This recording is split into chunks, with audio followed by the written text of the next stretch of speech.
दोस्तों, यह कहानी है एक शराबी पति की। कैसे वह अपनी पत्नी को वेश्या बनने पर मजबूर करता है।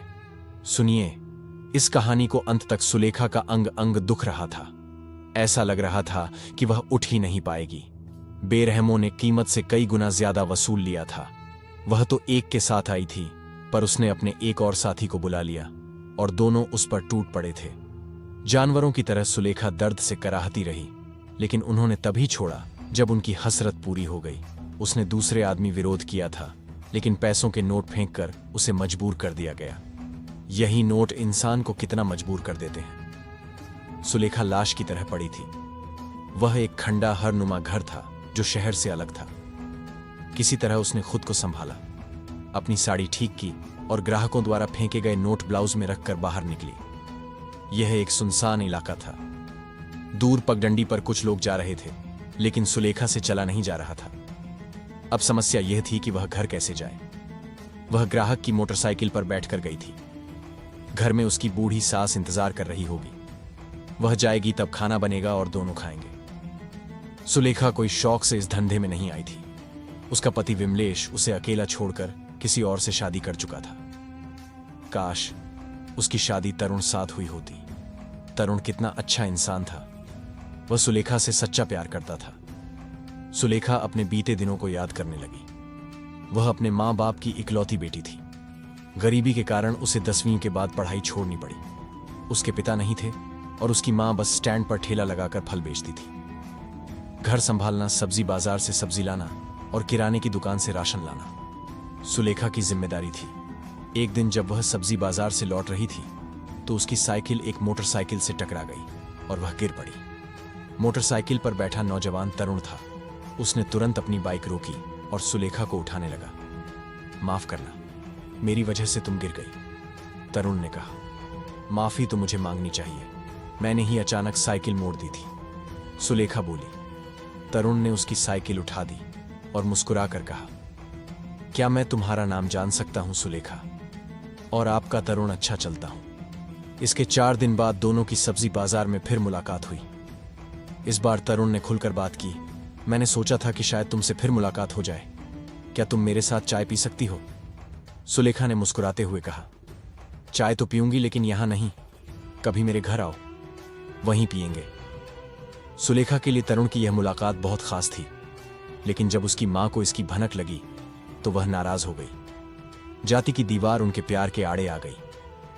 अंततः सुलेखा की शादी जबरन दूसरे गांव के विमलेश नाम के लड़के से कर दी गई। सुहागरात को ही सुलेखा का सपना चकनाचूर हो गया। विमलेश शराब के नशे में धुत था। उसने सुलेखा को ऐसे दबोच लिया मानो वह कोई सामान हो। सुलेखा सिसकती रही, लेकिन विमलेश को कोई फर्क नहीं पड़ा। सुबह उसकी सास ने सब कुछ समझ लिया और उसे सांत्वना दी। समय के साथ सब ठीक हो जाएगा, लेकिन हालात और बिगड़ गए। विमलेश का गुस्सा बढ़ता गया। एक दिन उसने सुलेखा पर झूठा आरोप लगाया कि शादी से पहले उसका किसी के साथ संबंध था। उसने सुलेखा को बहुत बेरहमी से पीटा। कुछ सालों बाद विमलेश ने दूसरी शादी कर ली और घर छोड़ दिया। अब सुलेखा और उसकी बूढ़ी सास के पास कुछ भी नहीं बचा था। घर में भुखमरी की नौबत आ गई। राशन खत्म हो गया था, तो सुलेखा किराने की दुकान पर राजेश से उधार मांगने गई। राजेश ने उसकी मजबूरी का फायदा उठाने की कोशिश की। पहले तो उसने मना कर दिया, लेकिन भूख और लाचारी ने उसे झुका दिया। एक दिन उसने राजेश की शर्त मान ली और बदले में राशन लिया। यह सिलसिला चलता रहा। फिर उसके बेटे ने भी उसे अपने जाल में फंसा लिया। धीरे धीरे वह इस दलदल में फंसती चली गई और वह अब यही काम करने का ठान लिया। फिर एक दिन जब वह ग्राहक के इंतजार में एक चौक पर खड़ी थी, तो किसी ने उसका नाम पुकारा। सुलेखा वह पलटी और सामने तरुण को देखकर हैरान रह गई। तुम यहां क्या कर रही हो? तरुण ने पूछा। सुलेखा घबरा गई। मैं अपनी सहेली का इंतजार कर रही थी, तरुण ने कहा। मुझसे कुछ बात करनी है, चलो कहीं बैठकर चाय पीते हैं। रेस्टोरेंट में बैठकर तरुण ने पूछा, तुम खुश तो हो ना? तुम्हारे पति क्या करते हैं? कितने बच्चे हैं? सुलेखा का गला भर गया। तरुण, मेरे पति ने दूसरी शादी कर ली, अब मैं अकेली हूं। तरुण ने गहरी सांस ली। तुम्हारे साथ बहुत बुरा हुआ, लेकिन मेरी जिंदगी भी अधूरी रही। मैंने अब तक शादी नहीं की क्योंकि मुझे तुम जैसी कोई लड़की नहीं मिली।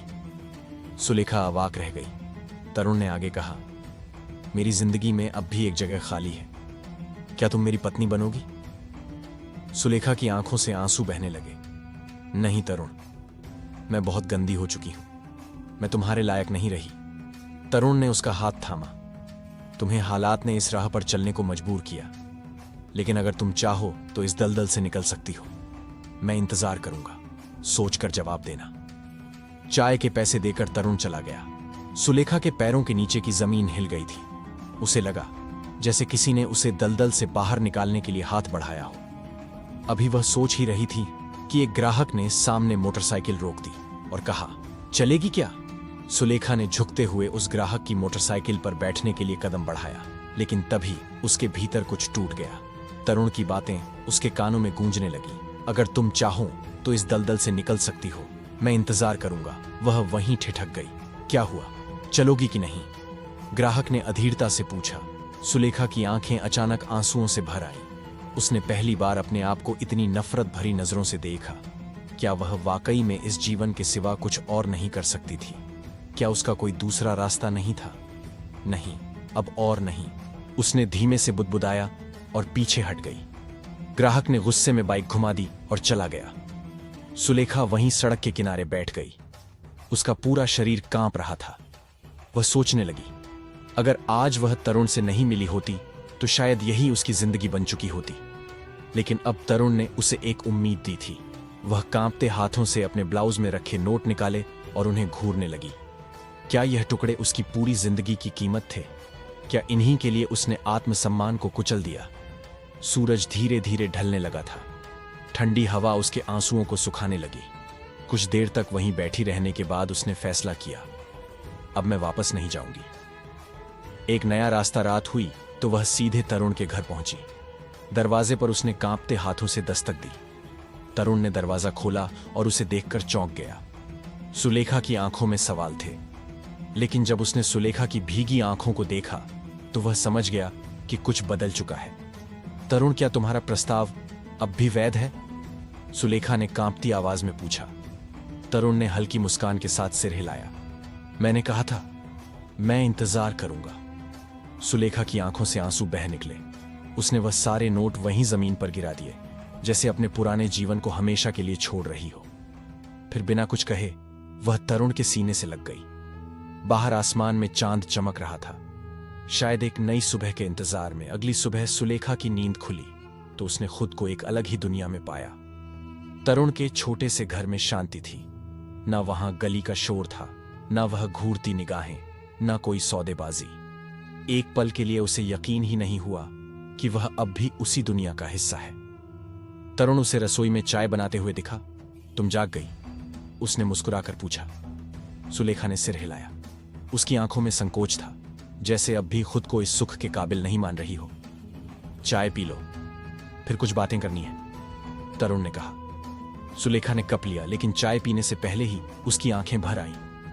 तरुण, क्या मैं सच में इस सब की हकदार हूं?